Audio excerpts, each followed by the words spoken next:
Good morning. On behalf of the Allied Veterans Council, the Veteran Service Organizations, welcome to the town of Burlington's Memorial Day Remembrance. I'd first like to start off with a heartfelt gratitude for all of you being here this morning. I can't express in words how much it means to me, the Veterans Department, the Allied Veterans Council, and organizations that you are here. When there are so many across this nation just waking up because it's a day off of work or school, you are here to pay homage to those that make our country great. This is a day to be with family and friends, to eat, drink, and be merry. But for us here today, it is so much more than that. Memorial Day is a day that we pause to remember our fallen loved ones and fallen heroes. It is also a day that we pray that our heroes will never be forgotten and that their sacrifices will not have been made in vain. Their valor on the battlefield and dedication to our nation and her people should be forever remembered. The men and women who lay to rest here in this cemetery, across this nation and across the world, deserve our utmost reverence and gratitude. President Lincoln wrote a letter to a grieving mother here in Massachusetts in 1864 after he was told by the Secretary of War that Mrs. Bixby of Hopkinton, Massachusetts, lost 5 of her sons in the Civil War. Lincoln's words still ring true today on how we feel as a nation and thanking our lost heroes and their families. Here are his words. I feel how weak and fruitless must be any word of mine which should attempt to beguile you from the grief of a loss so overwhelming. But I cannot refrain from tendering you the consolation that may be found in the thanks of the republic that they died to save. I pray that our Heavenly Father may assuage the anguish of your bereavement and leave you only the cherished memories of the loved and lost, and the solemn pride that it must be yours to have laid so costly a sacrifice upon the altar of freedom.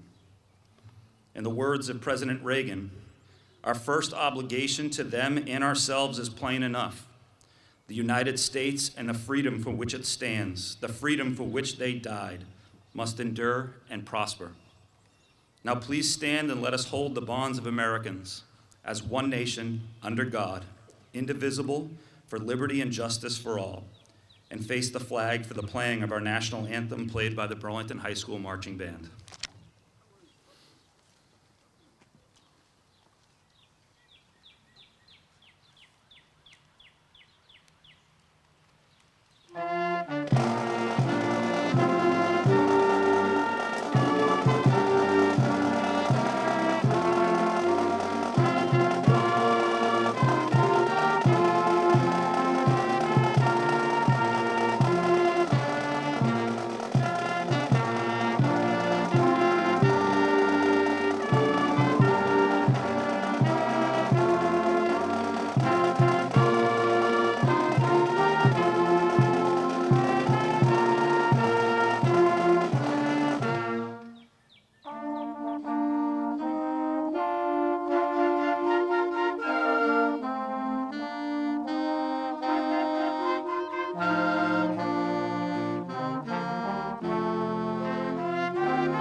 Please remain standing for the invocation that is given this morning by Chaplain Reverend Francisco Pasamonte.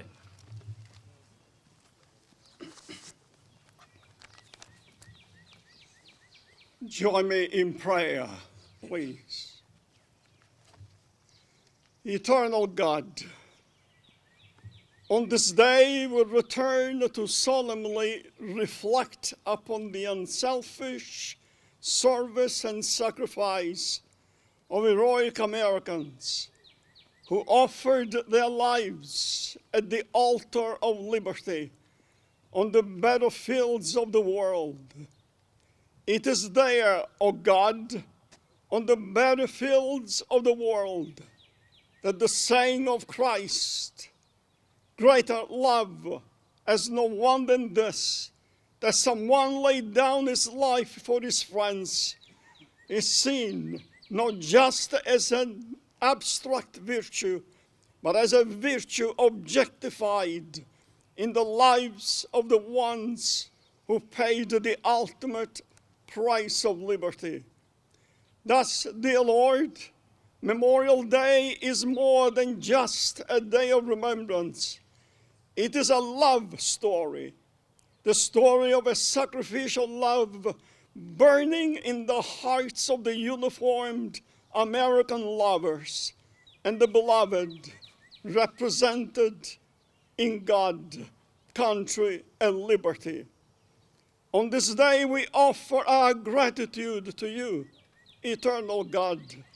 Yes, we thank you for the lives of our heroes, for they died so that we would remain free in this blessed land, the United States of America. Now, O God, as we ask you to bless this Memorial Day ceremony, help us, we pray, never to forget that this liberty defended by brave men and women, many of whom resting here in this sacred place is your gift. Thus, Paul the Apostle states, now the Lord is the Spirit, and where the Spirit of the Lord is, there is freedom. Likewise, help us, dear God, to live as people who are free, not using our freedom as a cover-up for evil, but living as a servants of God. We pray in Christ's name. Amen.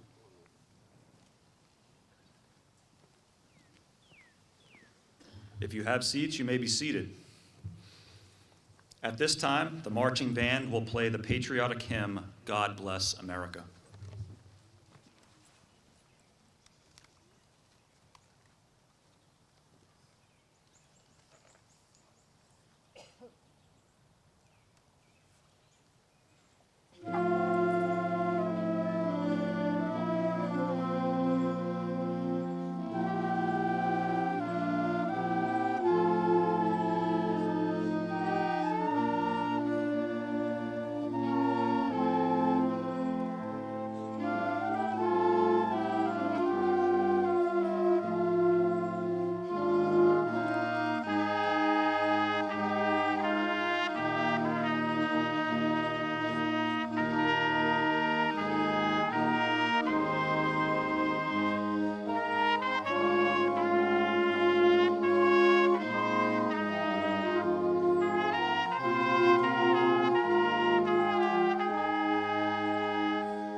This year marks the 80th anniversary of 3 of Burlington's own sons who were lost fighting in World War II.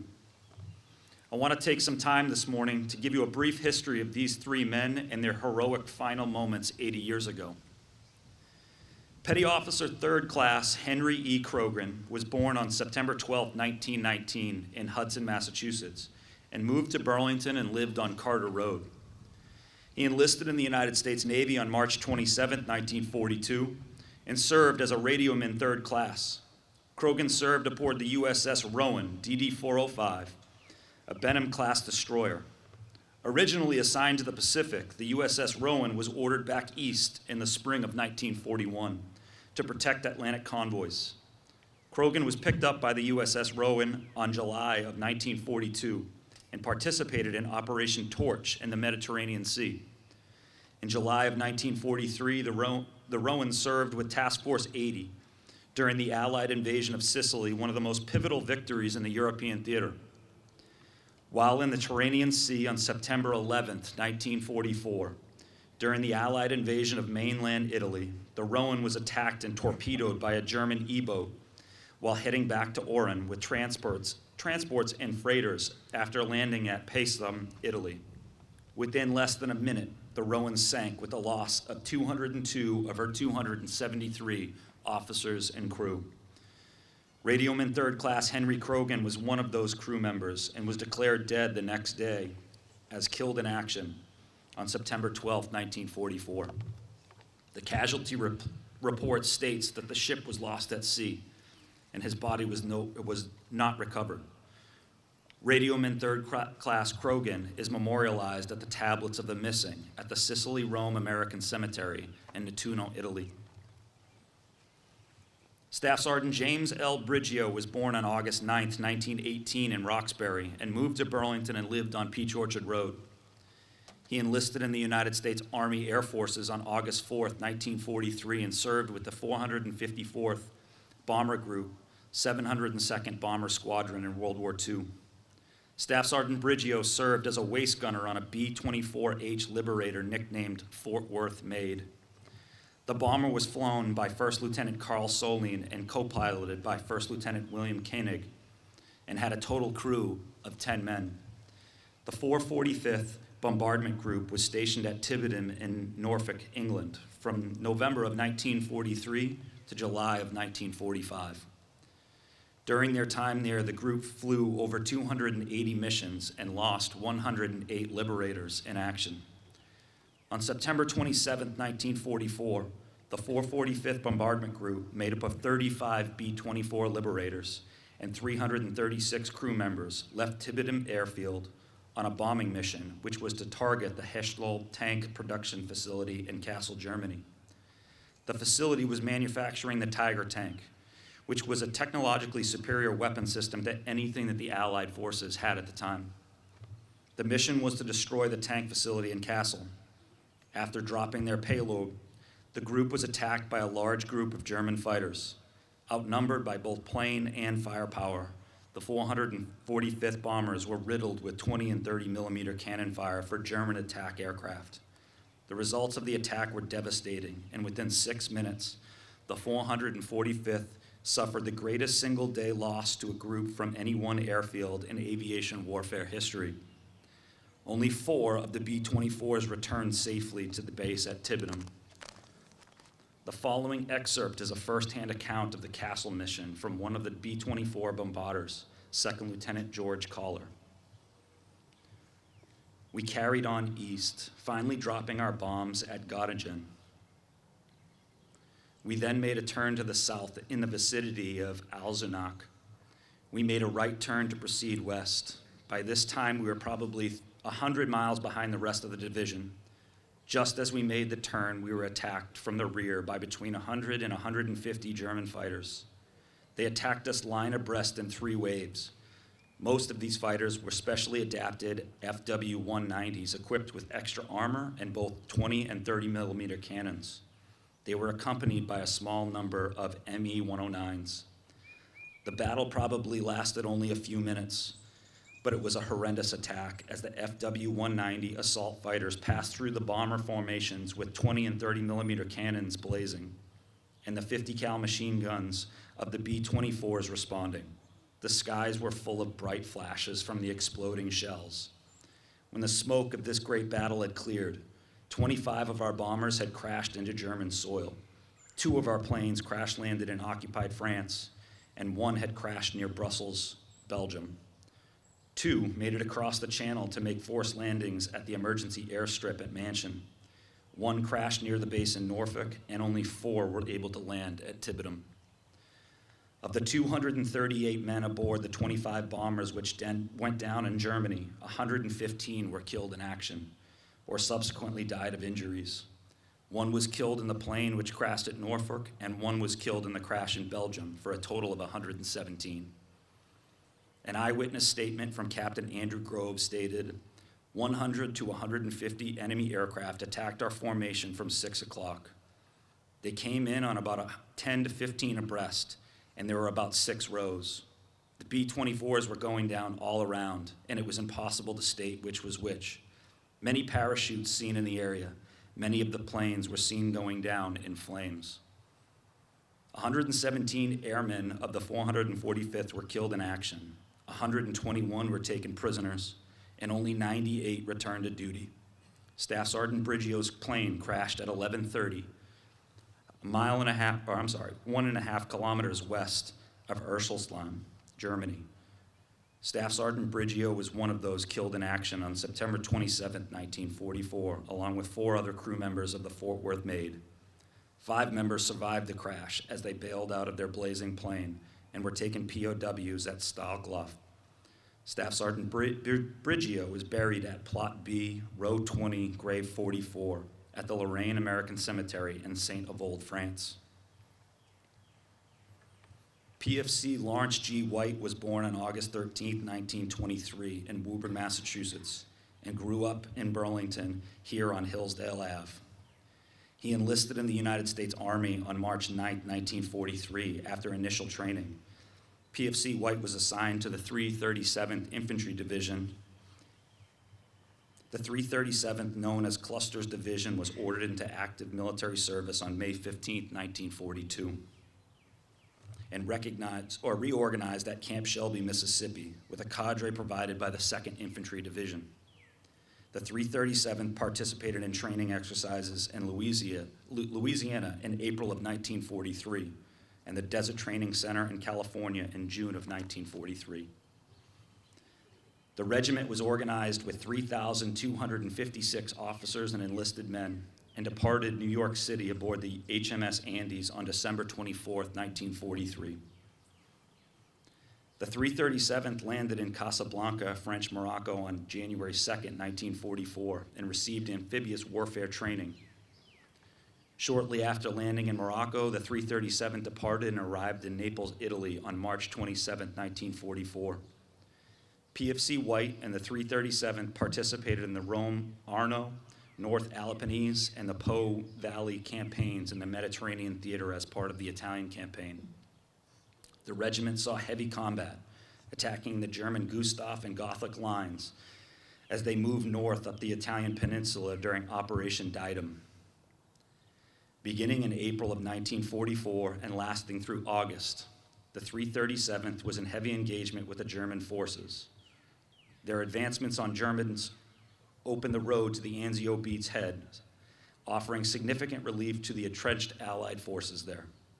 By September 18th, the division had finally penetrated the Gothic line. The following excerpt was taken from a report of operations of the 85th Infantry Division submitted to General Mark Clark of the U.S. 5th Army, describing PFC White's unit on his last day. The morning of 26 October passed uneventfully, except for the constant enemy harassing fire. At 14:15, under cover of the thick fog, the enemy hit the Manzio position from the northwest with 2 or 3 companies. The 2 Company A outpost platoons were pushed back to their alternate positions, suffering heavy casualties in the withdrawal. A platoon from Company K was used to bolster Company A position, and the situation was under control. Company I relieved Company B on Opogio to enable it to extend the 1st Battalion's left flank. This change was complete at midnight. PFC White was killed during this skirmish on October 26, 1944. He was posthumously awarded for his actions with the 85th Infantry Division. General Orders Number 89, issued citation. Private First Class Lawrence G. White, United States Army, has been awarded the Silver Star for conspicuous gallantry and intrepidity in action against the enemy on October 13th while serving with the 85th Infantry Division during World War II. The Silver Star is the second highest award for valor in the United States military, only second to the Medal of Honor. PFC White was also awarded the Purple Heart for wounds received in combat. PFC White is buried in Plot G, Row 3, Grave 10, in Florence American Cemetery in Cassia, Italy. I'd like to take some time this morning to slow down, to pause, to reflect on the heroic actions of these three Burlington men. Please join me for a moment of reflection to silently honor these three men that gave their lives 80 years ago to a cause that put their service and country over themselves.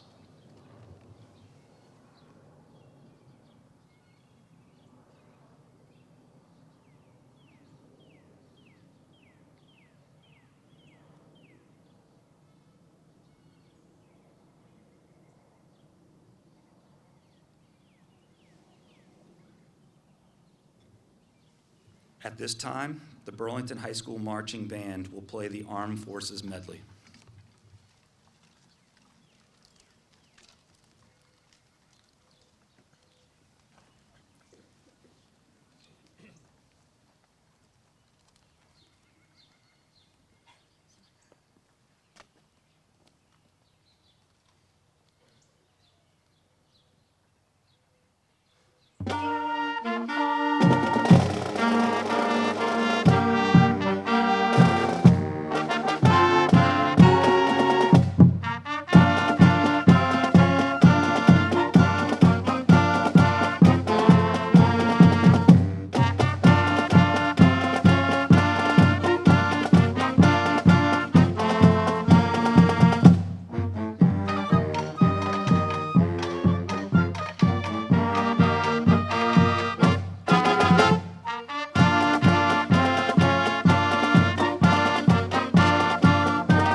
Our ceremony today commemorates all of the American men and women that stood as America's 911 force in readiness. Since 1950, nearly a quarter of all U.S. forces have been forward deployed overseas, ready and willing to defend our nation and her principles. As we speak, there are over 250,000 troops deployed in over 80 countries. There are 53,000 deployed in Japan and 43,000 in Germany alone. This means that those that are looking to join the military today, or those that have served many years ago, have a 1 in 4 shot of getting deployed less than 1,000 miles from our country's adversaries. It takes a special person to calculate those risks and still be willing to sacrifice anything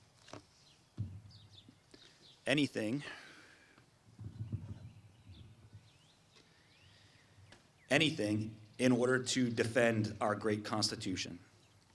Just a few months ago,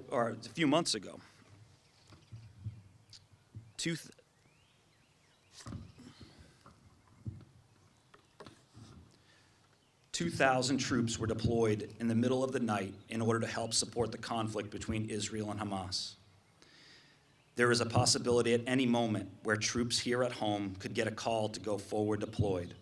There are Rangers and airborne soldiers on 24 and 48-hour strip alert, meaning that within 48 to 72 hours of a crisis, anywhere between 2,000 and 25,000 troops can be in the air or on a ship to sail to impending conflict. We are here this morning to recognize those brave men and women, especially those that have made the ultimate sacrifice when honoring that 911 call for our nation. Here to speak this morning about being a member of America's 911 force in readiness is Marine Corps Captain Domenico Pellegrini. Dom is a Roxbury Latin and Harvard graduate. Dom commissioned in the Marine Corps through the Boston NROTC program from Harvard with a degree in history. He served as an infantry officer with 2nd Battalion, 2nd Marine Regiment. Dom deployed with the 22nd Marine Expeditionary Unit in support of Operation Odyssey Dawn in Libya and theater security in Europe, the Middle East, and Africa in 2011 and 12 for almost 11 months. Dom went on to serve in Afghanistan in support of Operation Enduring Freedom in 2013, where he led a Security Forces Advisory Assistance Team in Sangin District. He was awarded the Navy and Marine Corps Achievement Medal twice with a Valor Device and a Combat Action Ribbon. Dom knows all too well of supporting America in her 911 force and readiness. It is my great honor to present our guest speaker this morning, Dom Pellegrini.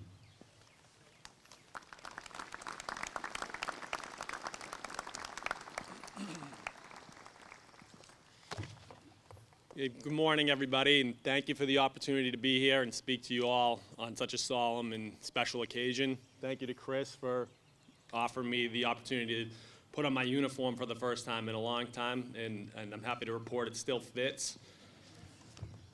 So real quick, I had to remind myself the history of Memorial Day and what the origins were there. So we'll go through a quick history there, and then we can get to my personal story, which is a very, very small part of it, and then why it all matters. So the origins of Memorial Day, as was alluded to earlier, was after the Civil War. The Grand Army of the Republic, which was a group of veterans from the North, decided that they wanted to honor the fallen dead from that conflict. So in May 30th of 1868, they deemed the day Decoration Day, where they went around and decorated the graves of their fallen comrades with wreaths. Over time, this tradition came to honor service members who had lost their lives in all the conflicts after the Civil War. So just to give a little perspective on what that service, sacrifice, and loss has been over the years, I had to remind myself of a few things, again, being a history person. And so today we recognize that during the Civil War, 750,000 American soldiers lost their lives on both sides of that conflict.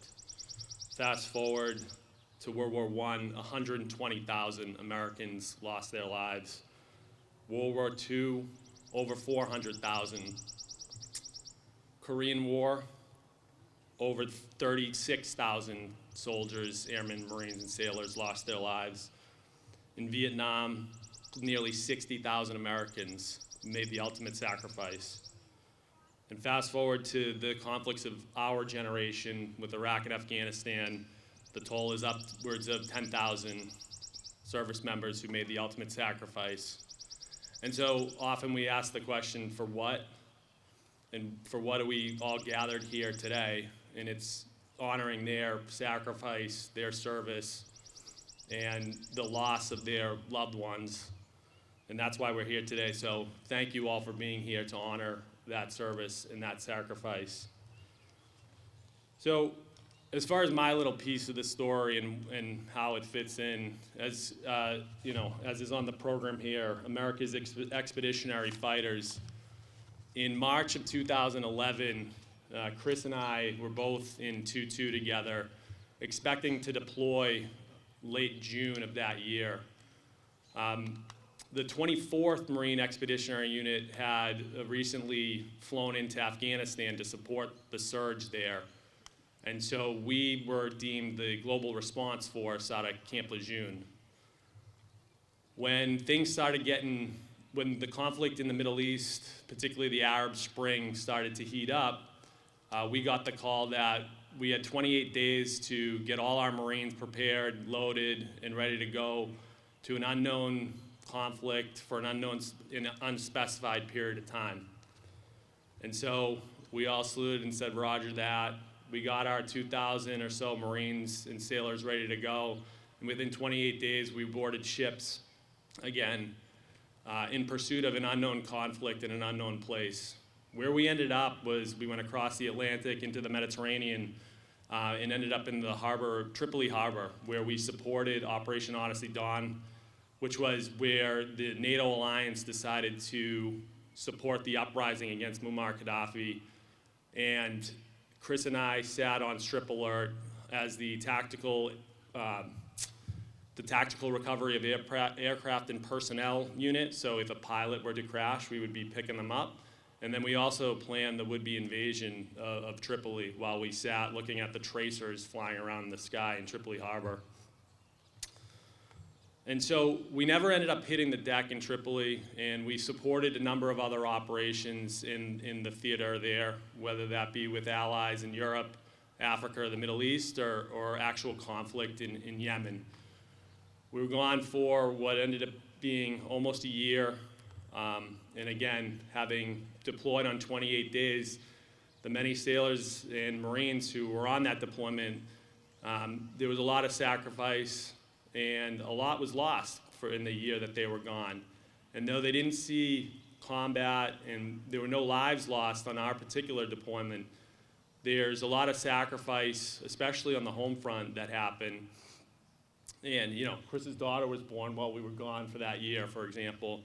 And she's almost 13 years old, which I can't believe. But it is an amazing sacrifice, and it's today that though there are Marines, airmen, sailors, and soldiers who are forward deployed making those same sacrifices today, and it's those folks that we honor. My second deployment was to Sangin District, Afghanistan, where I was embedded with the Afghan National Army as the U.S. had made the decision to withdraw combat troops from the area of operations. It was my job to take the Afghans into what were formerly American positions and lead them through the fighting season in 2013. We advised 5 Afghan companies, so I had 5 company commander counterparts. And of those 5, 4 of them were killed in action, and a lot more Afghans died while we were over there.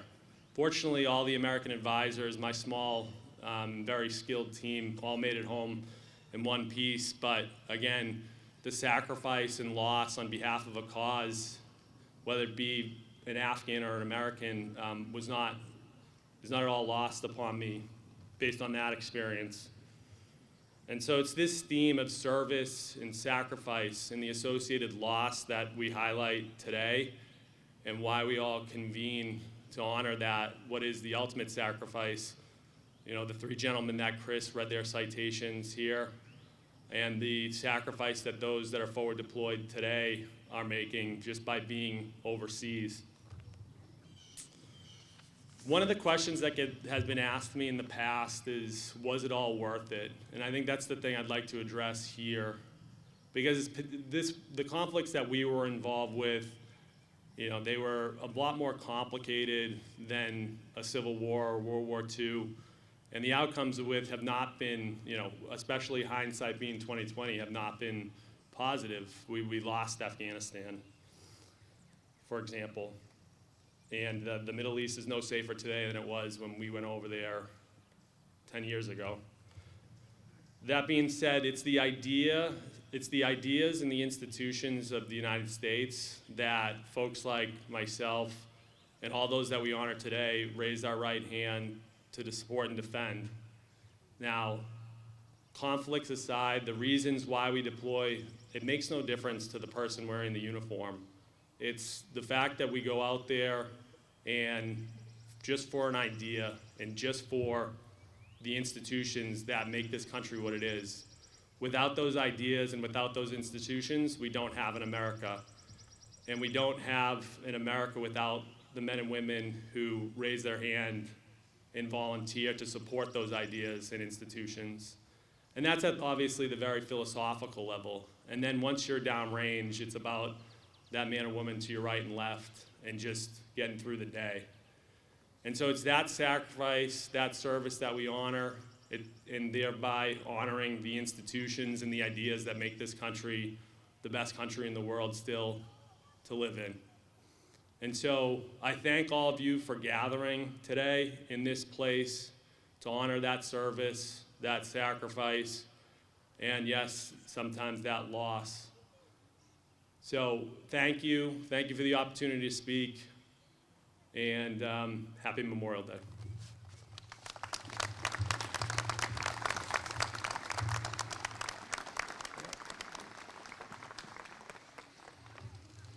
The reading of the names of veterans who have passed since last Memorial Day is a time-honored tradition.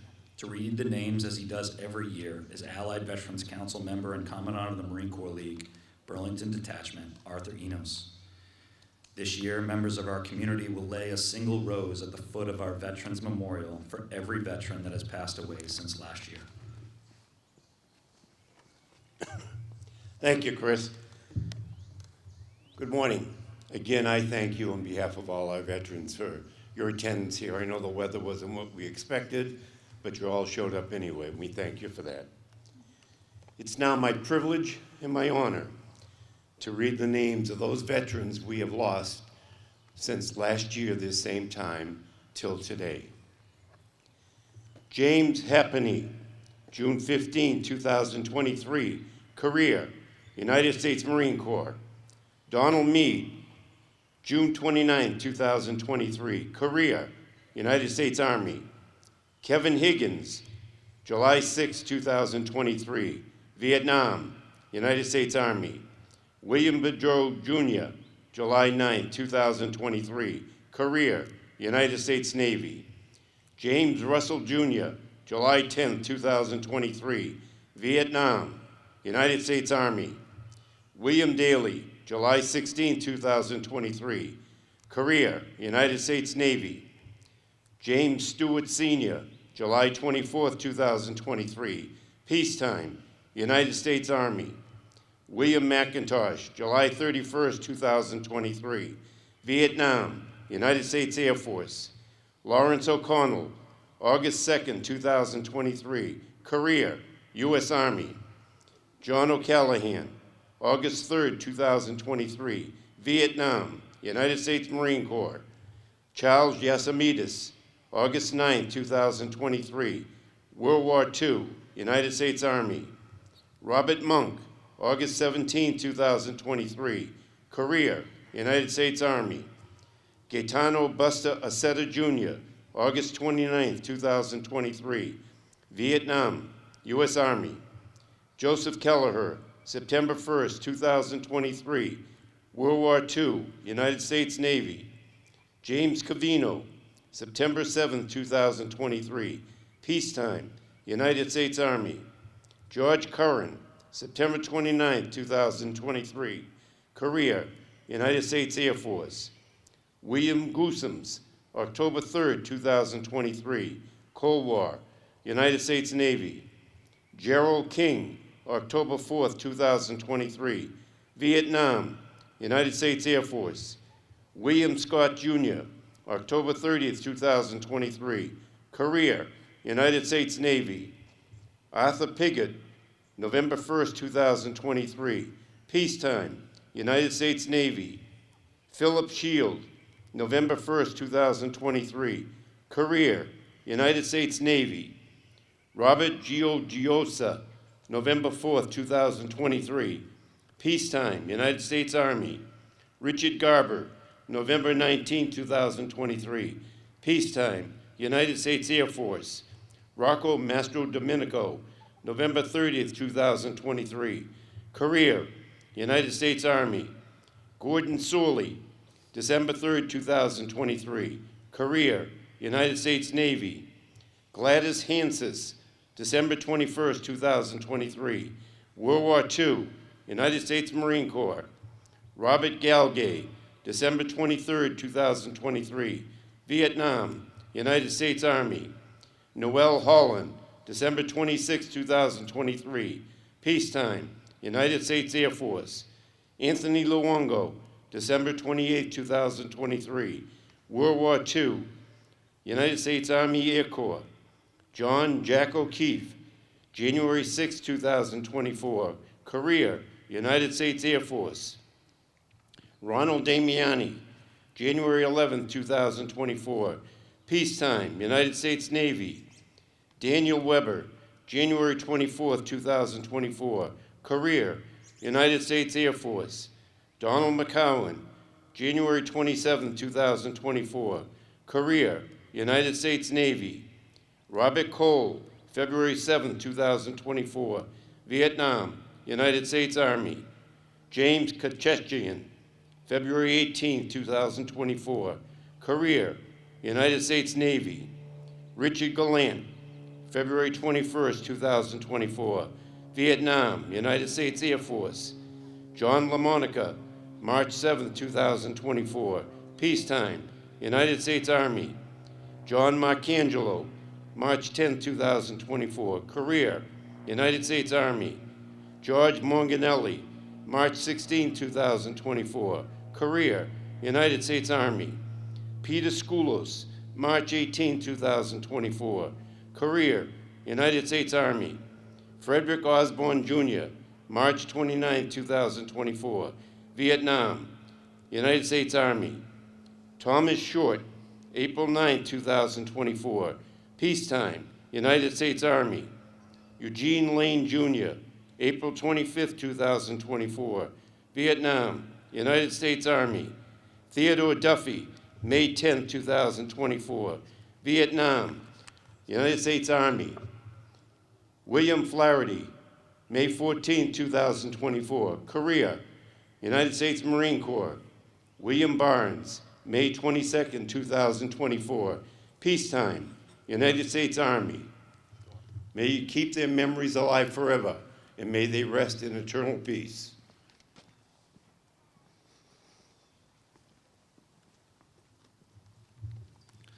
Please rise for the laying of our dedication wreath and remain standing for the playing of taps by the U.S. Marching Band member Giovanni Dorian, followed by the rifle salute from the American Legion Honor Guard and Amazing Grace played by Joseph McGrath.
The benediction this morning will be given by Chaplain Reverend Francisco Pasamonte.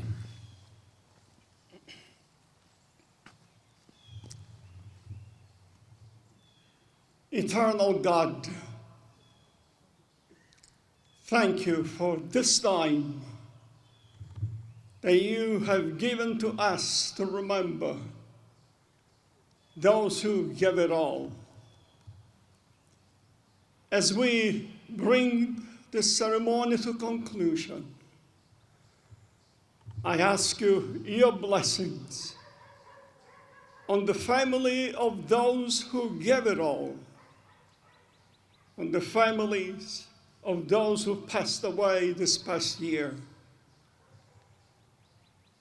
I ask you for your blessings upon every person here today. And above all, O Lord, please continue to bless America. We pray in your name. Amen.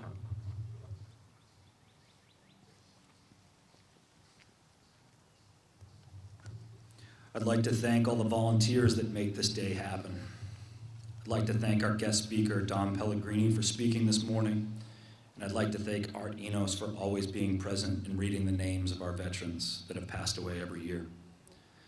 I'd like to thank Steve Dupuis for his help, and Pastor Pasamonte for always giving us such gracious prayers and being a staple in the program. I'd like to thank the members of the marching band that are here that performed today, as well as the American Legion Rifle Squad for their rifle salute and the American Legion Riders. I'd like to thank all the honor guards here today, to include the police, the fire department, and the 2nd Parish Minutemen. I'd like to give a special thanks to the Boys and Girl Scouts for laying roses at the foot of our monument, as well as the Girl Scouts that donate troops throughout the year for our local or donate cookies for our local veterans. I'd like to thank Joe McGrath for playing bagpipes at Memorial Day and Veterans Day every year. From the bottom of my heart, I'd like to thank the volunteers that showed up last Wednesday to place flags on these graves. Veterans like George Creamer, American Legion and VFW and School Committee member Jeremy Brooks, DAV members Alan McDonald, Marine Corps League Commandant Arthur Enos, veterans Bob Hogan and Howie Strahan, as well as countless girls and Boy Scouts with their parents and scout leaders and members of other organizations, to include parents and grandparents with small children, so that many more took time out of their day to help place those flags. There were an estimated 40 people here, placing over 2,200 flags in less than an hour. It was a sight to be seen, especially with all the young people, showing such reverence and respect for the flag and the dedicated nature that they paid to our deceased veterans. The job wasn't done after the flags were placed. The cemetery crew broke down all of the old flags and disposed of them with honor. They also planted geraniums at every veteran's grave and maintained those flags throughout the year. Many surrounding cemeteries take the flags down a month or two after Memorial Day because they get tattered and torn. When that happens in our cemetery staff replaces them year-round. The cemetery crew worked tirelessly through the year to not only maintain the grounds, but also the flags. Frank, Nicole, Mike, and many others from the cemetery have been working diligently over the last several months to make sure that every grave marker that was delivered to our office was installed prior to today. I'd like to thank Whole Bunches for the wreaths that they donate 3 times a year. I'd like to thank my son Jack for passing out programs and helping set up and break down the sound system and chairs for the last couple of years. I got you, kid.